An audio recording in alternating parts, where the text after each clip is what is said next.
சர்வதேச அரசியல் அரங்கில் இந்தியா எப்போதும் ஒரு தனித்துவமான பாதையை பின்பற்றி வருகிறது.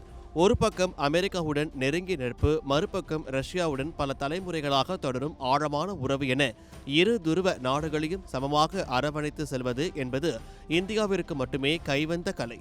இந்த சூழலில்தான் ரஷ்ய அதிபர் விளாடிமிர் புட்டின் பிரதமர் நரேந்திர மோடி குறித்தும் இந்தியாவின் இறையாண்மை குறித்தும் தெரிவித்துள்ள அதிரடி கருத்துக்கள் இப்போது உலக நாடுகளின் கவனத்தை ஈர்த்துள்ளன.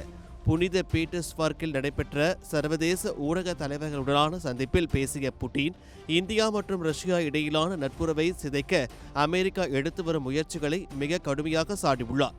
ரஷ்யாவிடம் இருந்து இந்தியா கச்சா எண்ணெய் வாங்குவது மற்றும் அதிநவீன S-400 வான்வெளி பாதுகாப்பு அமைப்புகளை பெறுவது தொடர்பாக அமெரிக்கா தொடர்ந்து இந்தியாவிற்கு பல்வேறு அழுத்தங்களை கொடுத்து வருகிறது. இது குறித்து பேசிய புட்டின், பிரதமர் மோடியை அழுத்தத்திற்கு உள்ளாக்குவது என்பது மிகவும் பயனற்ற ஒரு காரியம் என்று அமெரிக்காவிற்கு ஒரு மறைமுக எச்சரிக்கையை விடுத்துள்ளார். உலகிலேயே அதிக மக்கள் தொகையை கொண்ட ஒரு மிகப்பெரிய ஜனநாயக நாட்டை வழிநடத்தும் ஒரு தலைவரை மிரட்டல்கள் மூலம் பணிய வைக்க முடியாது என்பதை புட்டின் மிக தெளிவாக பதிவு செய்திருக்கிறார்.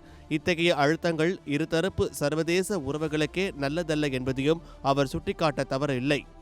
அமெரிக்காவுடன் இந்தியா தனது உறவை பலப்படுத்திக் கொள்வதை ரஷ்யா ஒருபோதும் ஒரு அச்சுறுத்தலாக பார்க்கவில்லை என்று குறிப்பிட்ட புட்டின், இந்தியாவை ஒரு மிகவும் நம்பிக்கையான பார்ட்னர் என்று புகழ்ந்து தள்ளியுள்ளார்.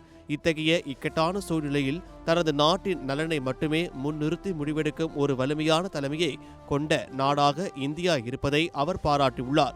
மேலும் வரும் காலங்களில் இந்தியா மற்றும் ரஷ்யா இடையிலான வர்த்தகம் சுமார் $100 பில்லியன் என்ற இமாலய இலக்கை எட்டும் என்ற தனது அசைக்க முடியாத நம்பிக்கையும் அவர் இந்த சந்திப்பில் வெளிப்படுத்தியுள்ளார். புட்டினின் இந்த அதிரடி பேச்சு குறிப்பாக அமெரிக்க அதிபர் டொனால்ட் ட்ரம்ப் நிர்வாகத்திற்கு விடப்பட்ட ஒரு சவாலாகவே பார்க்கப்படுகிறது. உலக நாடுகள் அனைத்தும் ஏதேனும் ஒரு பக்கம் சாக வேண்டும் என்று எதிர்பார்க்கப்படும் தற்போதைய சூழலில் இந்தியாவின் சுதந்திரமான வெளியுறவு கொள்கைக்கு ரஷ்யா அளித்துள்ள இந்த ஆதரவு ஆசிய பிராந்தியத்தில் இந்தியாவின் பிம்பத்தை இன்னும் வலுவாக்கியுள்ளது. எங்கள் உறவை துண்டிக்க சொல்வது பயனற்றது என்ற புட்டினின் ஒற்றை வரி செய்தி ஒட்டுமொத்த சர்வதேச அரசியலையும் ஒரு நிமிடம் திரும்பி பார்க்க வைத்துள்ளது.